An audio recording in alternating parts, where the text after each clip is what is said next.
In part 1, we settled one idea. Marks are not produced by knowledge alone. They are produced by execution.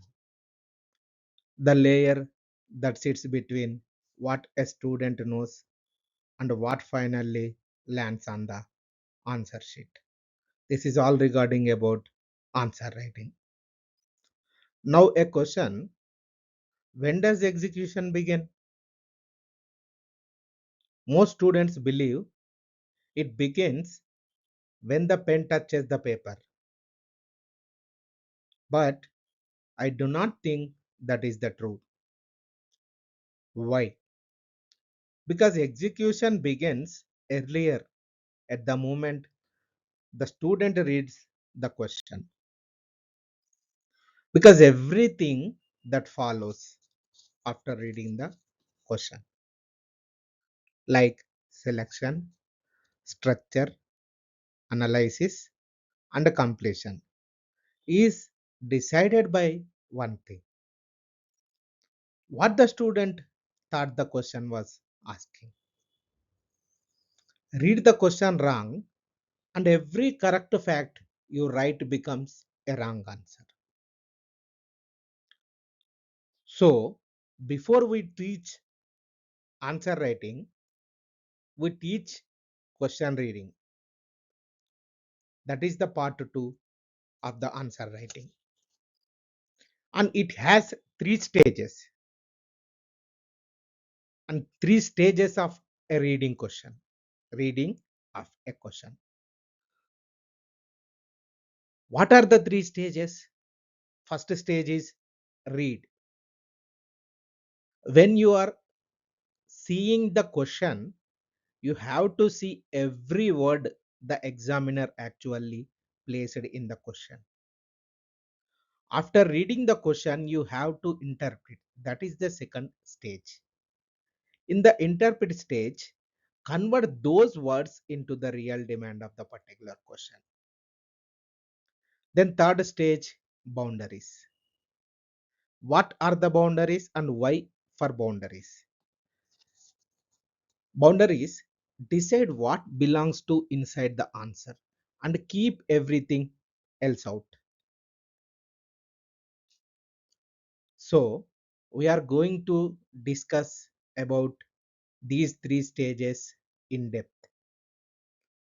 So stage number 1, that is read. Reading sounds too simple to teach, but every student reads the question. That is exactly the problem. Why?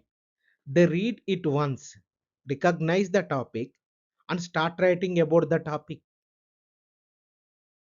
But a UPSC question is not a topic, it is a set of instructions wrapped around a topic. Because reading means seeing the instructions, not just the subject. What to look for in the reading?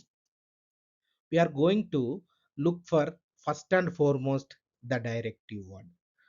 What are the directive words? Like discuss, examine, critically examine, analyze, evaluate, comment, and to what extent. These are the directive words wrapped in and around the subject. This word tells you what mental action the examiner wants. If in the paper, discuss asks you to lay out and weigh. In the question, examiner asks analyze. If analyze asks you to break something into parts and show how they relate, then critically demands a judgment, not just a description.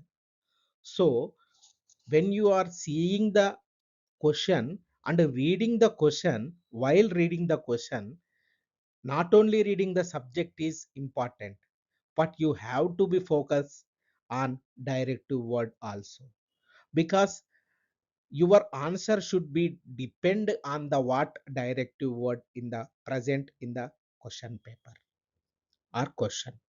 So second one, the qualifiers. What are the qualifiers? Small words that narrow the scope, like for the purpose of, in the context of, with reference to.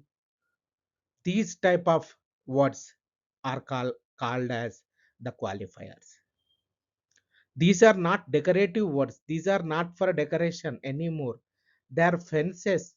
They tell you which version of a larger topic the examiner wants. So this is the second instruction, that is qualifiers. Then we are moving to the third one, that is the hidden second question. When you watch every and every full stop, UPSC often joins two demands in one question. A student answer, a student who answers only the first half has, by definition, left marks on the table. So you have to read and and every full stop also, because every question may or may not be add two demands of the question and two sentences of the question. And final one, that is word limit and marks. Let's say example 150 words for 10 markers is different instrument from 250 words 15 markers. So the limit is part of the question. It decides how much each demand can be developed. So these are the instructions are hidden under the question. So these words you have to be very careful. You have to follow these instructions underline the question. With these dependence, with these, you are going to write answer. Your answer should be based on these only. So comes to the rule of stage 1. You have to underline the directive, box the qualifiers, and circle every and. Do this before you recall a single fact. So it is going to help you in the writing of a good answer, and demand of the question you are going to write an answer. So the directive words decoded. The directive is the single most ignored word in the question. After read the next thing, in the stage 1 we are going to do the directive words. You have to decode the directive words. Earlier in the structure and analysis, we defined and we made a two videos on directive words. Please go through that. The directive is the single most ignored one in the question. Each one asks for a different mental action. Confusing them is how a well informed answer still misses the demand. So directive word like this, what the examiner is actually asking for.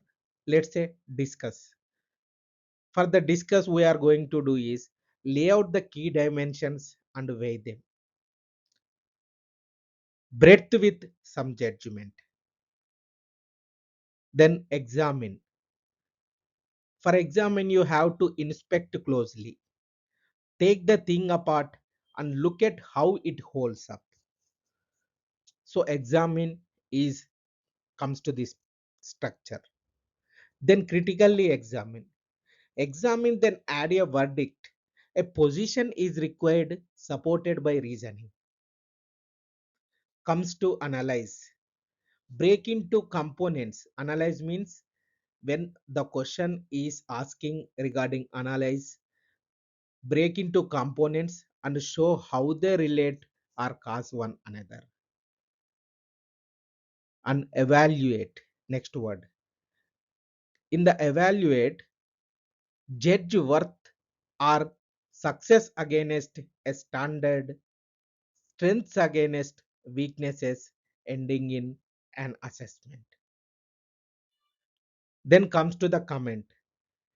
In the comment section, for question directive word asked, what you have to do is give a reasoned opinion on a specific point, brief, pointed, not a full survey. To what extent? For directive words, to what extent, what you have to do is argue a degree, not a yes or no.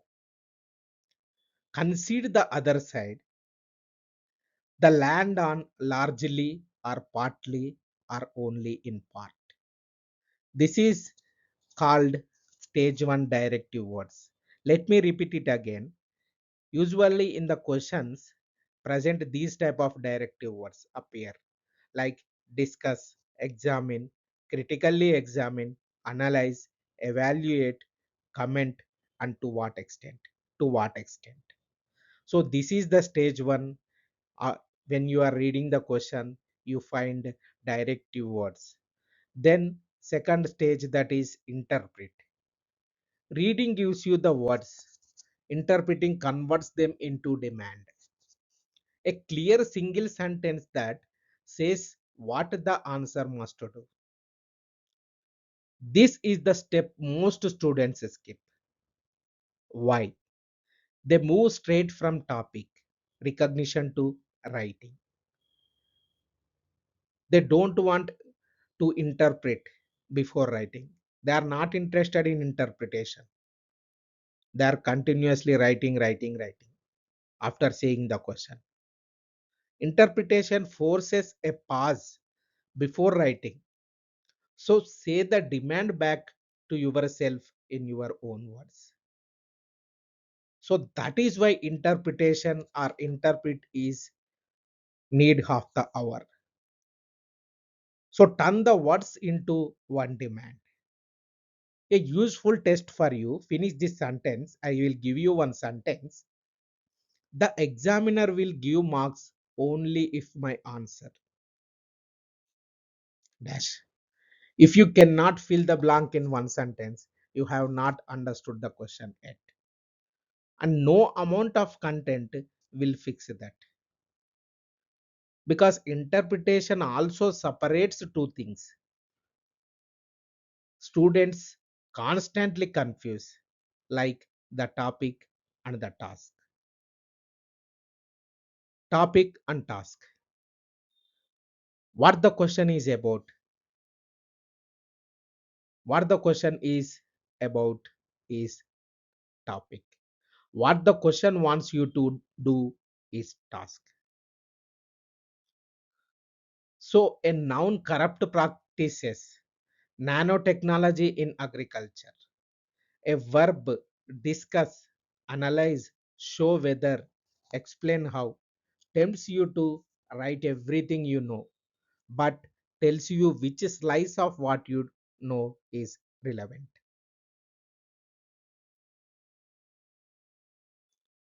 So answer A from part 1, the student who wrote everything but answered the topic answer, but answered the topic.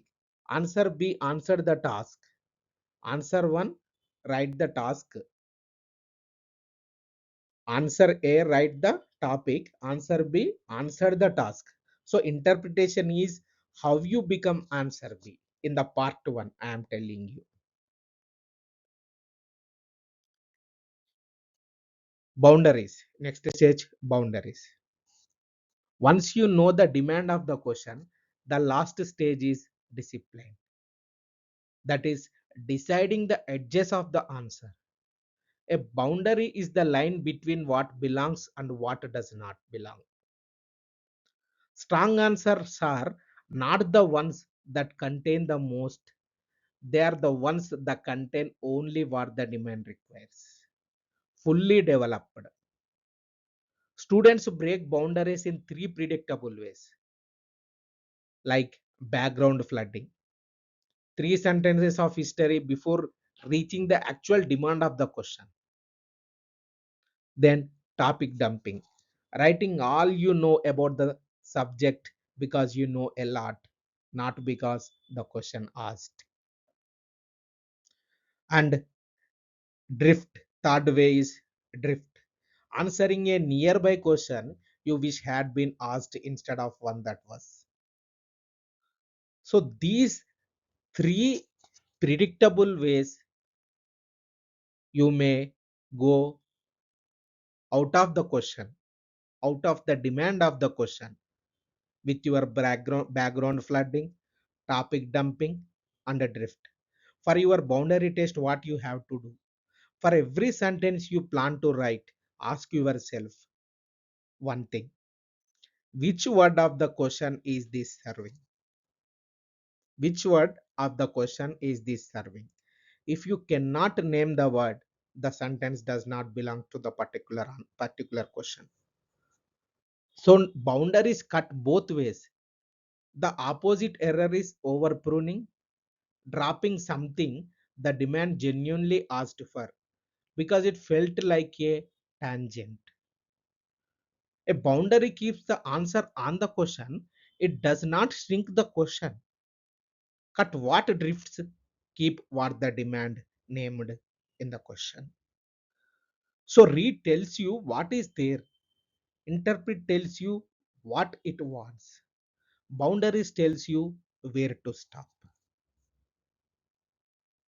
After these three stages, what we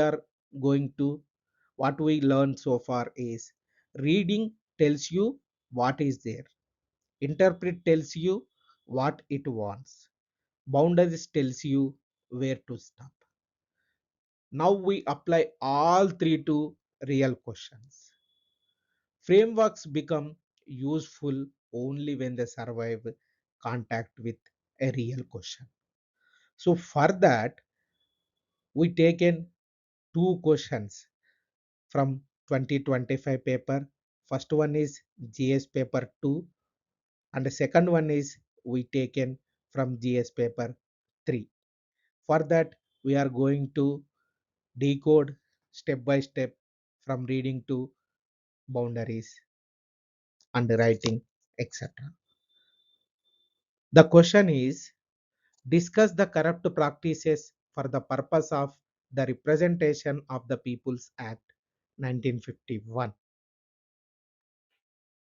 Analyze whether the increase in the assets of the legislators and are their associates disproportionate to their known sources of income, would constitute undue influence and consequently a corrupt practice. This is the question. Answer in 150 words, 10 marks. First and foremost, when you see the question, what you have to do is stage number 1, that is read. First mark the instructions, not the topic. Here two directive words appear, not one. One is discuss and second one is analyze. So that is the first signal. This is a two-part question wearing the costume of one. So this is going to be understood in the first instances only. So comes to the directive one, that is discuss the corrupt practices. Discuss the corrupt practices. Directive. Discuss means lay out and explain. Then comes to the directive number 2, that is analyze whether. Take a position on a specific legal question. So here qualifier is the fence. What? For the purpose of, for the purpose of the Representation of the People Act 1951. Not corruption in general. Only as the Representation of People Act defines it.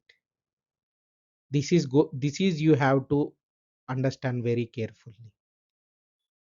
They asked only in the for the they asked only for the purpose of the Representation of the People Act 1951, not corruption in general, only as the RPA defines it. This is qualifiers. Then hidden conditional. What is the hidden conditional? Would constitute undue influence, and a consequently a corrupt practice. A yes or no qualified judgment is expected. This is the hidden conditional. So here what is the constraint? 150 words, two demands in a very tight space. Compression is part of the test for us. So next one we are going to do is interpret. Now say the demand in one sentence. Explain what counts as corrupt practice under the RPA 9051. Then judge whether disproportionate assets fit the specific category of undue influence. So this is first and foremost you have to interpret and the demand of the sentence. So notice what interpretation rules out. A general essay on electoral corruption, black money, or political ethics is off demand here. The question is anchored to statute at a single legal term. The task is legal classification, not moral commentary. Boundaries here is inside the RPA's own definition of corrupt practices, like example bribery, undue influence, appeals on religion, booth capturing, etc. The precise meaning, the precise meaning of the precise meaning of undue undue influence reasoning on whether disproportionate assets fit the term. So the precise meaning of undue influence reasoning on whether disproportionate assets fit the term. So outside anti-corruption law, generally the Prevention of Corruption Act, long history of electoral reform, personal opinions on politicians, nothing doing. They are not enough. They are not necessary here. The disproportionate assets issues connects more naturally to disqualification and criminality than to undue influence, which targets interference with a voter's free choice. A sharp answer notes that tension rather than forcing a clean yes. So for this, we are going to take a light skeleton. In the introduction, what you have to write is define corrupt practices under the RPA 1951. That is the representation of the People's Act 1951. This is going to be the introduction of the particular question. Then comes to the body. Two bodies here. First one is discuss, second one is analyze. Body number one, that is discuss. In the discuss part, you have to write is list the key corrupt practices of the act reorganizes. List the key corrupt practices the act reorganizes.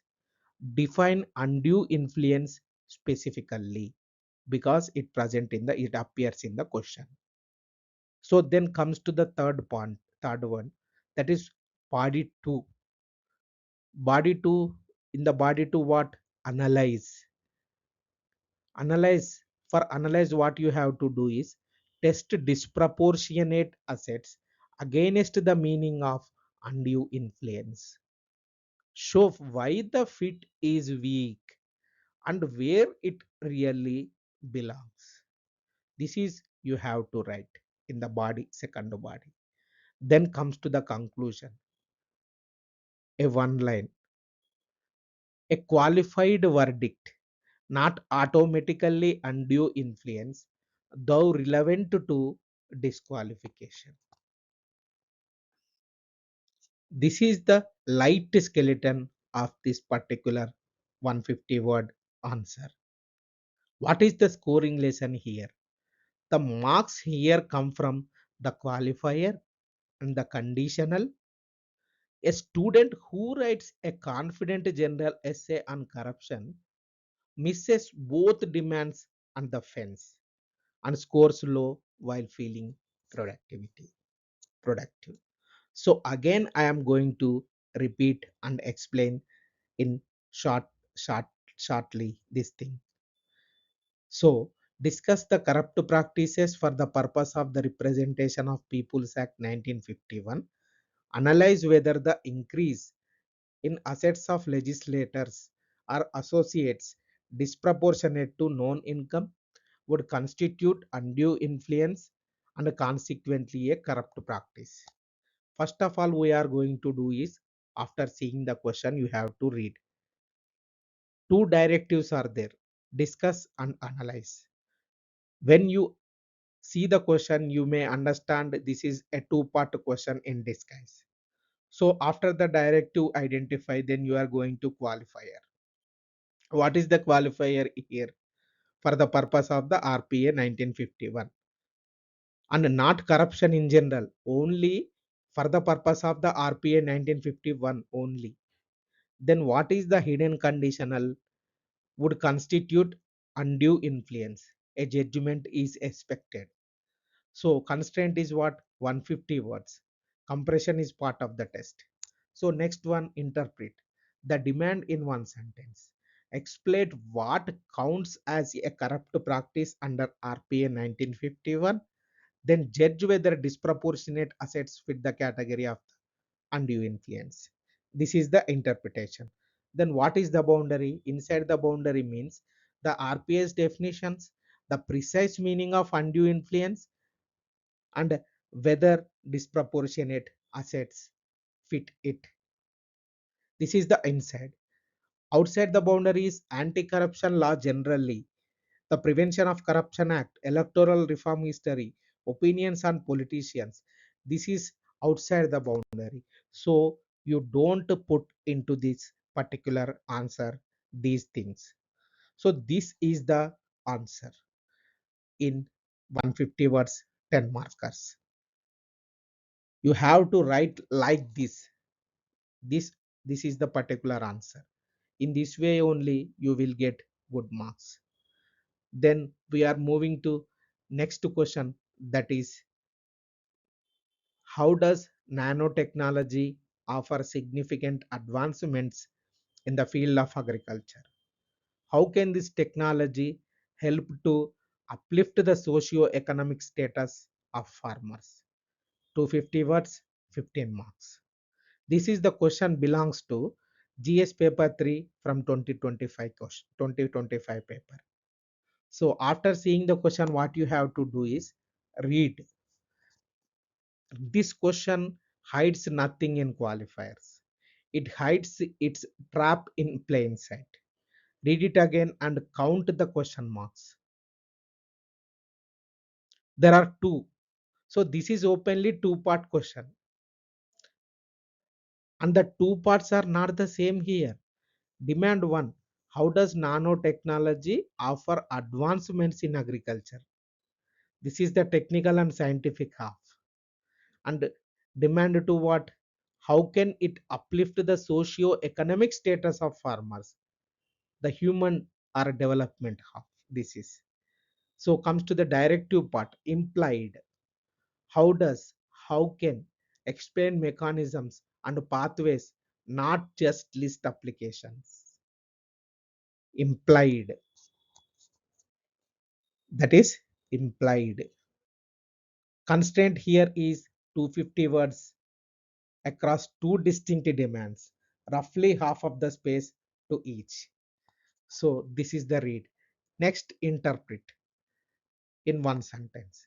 Explain how nanotechnology improves agriculture technically. Then connect those gains to a memorable measurable improvement in farmers' incomes and lives. This is in the one sentence. So interpretation exposes the trap. A student who knows nanotechnology well will pour all 250 words into demand 1. Nano fertilizers, nano sensors, nano pesticides, smart delivery, and run out of the words before reaching farmers. He written only first demand 1 of the question half of the question, 0 marks for that half. This is the answer A trap from part 1 in its purest form.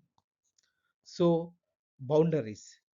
Inside demand 1, specific agree applications of nanotechnology like nanofertilizers, nanopesticides, sensors for soil or crop monitoring, precision delivery, post harvest preservation. This is inside demand 1. Then comes to inside demand 2, the socio-economic chain, higher yields and lower input costs. So it will leads to better margins, reduce wastage, access for small farmers, risks of cost and access barriers. So this is regarding inside demand 2, that is regarding demand inside 1. So outside of the demand is the physics of nanoparticles, general history of nanotech, applications in medicine or electronics, anything that never reaches agriculture or the farmer. That is all under outside of the boundaries. So the bridge word between two halves is therefore. So demand 2 is not a fresh topic. It is the consequences of demand 1 because the bridge word is therefore present in the question. So the best answers visibly link the technical gain to the income gain. So what is the slide skeleton here under the 250 words? First you have to write introduction in 2 lines. That is nanotechnology as a precision tool for agriculture. Signal both halves will be addressed with this. Then come to body 1, demand, more or less 45%. 3 to 4 concrete advancements with mechanism for each in the body 1 for demand 1 of the question. What is the demand 1? How nanotech advances agriculture. This is the technical half. Then comes to body 2, that is demand number 2. This is also 45% more or less. Translate each gain into socio-economic effect for farmers, and one caution on costs and access. So what should be the conclusion? What is the demand 2? Demand 2 is how it uplifts farmers socio-economic status with the use of nanotech advancements in agriculture. So comes to the conclusion, this should be 1 and 2 lines. Balanced note, promise plus need for affordability and awareness. This should be the meaningful conclusion. So what is the scoring lesson here? Completion wins here. A balanced answer that addresses both halves adequately beats a brilliant nanotech essay that forgets the farmer. So the marks were split across two demands. The moment the examiner wrote 2 question marks, you have to understand the 2 halves. What the 2 questions teach together, put the decodes side by side, and a pattern appears. So I am going to repeat the question again. How does nanotechnology offer significant advancements in the field of agriculture? Question mark. And how can this technology help to uplift the socio-economic status of farmers? Answer in 250 words, 15 marks. First of all, you have to do is read, count the question marks. So then only you have to you may understand two-part question. Then what is the demand 1? Then what is the demand 2? Constraint, what is the constraint here? 250 words. You have to roughly half of the space for both. Then after the reading, what you have to do is interpret the demand in one sentence. Explain how nanotechnology improves agriculture technically. Then connect those gains into a measurable improvement of in farmers incomes and lives. Then comes to boundaries inside and outside. This is the and next conclusion, and that is the skeleton. So when we say run the same method, the demand hides in different places. Different papers, same method, but each question hides its demand in a different place. Comes to GS part 2, corrupt practices. GS part 3, GS3, nanotechnology, where the demand hides. GS2, in the qualifier and the legal term. Comes to GS3, in the second question mark. So comes to the main risk from GS2 question, writing a general corruption essay, but GS3 spending all words on the technology. This is the main risk. What key skill tested here? GS2 interpret and boundaries. Comes to GS3 completion and boundaries. Comes to stage that saves you. What is the stage that saves you?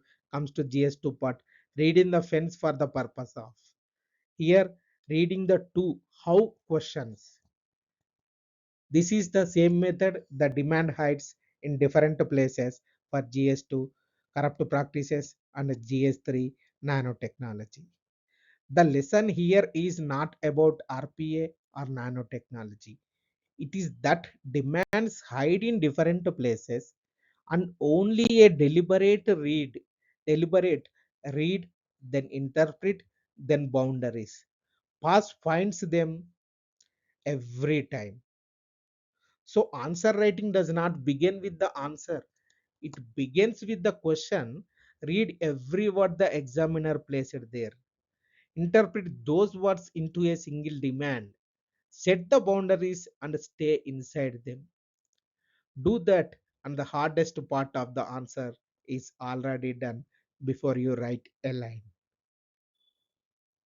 A correct answer to the wrong question scores nothing.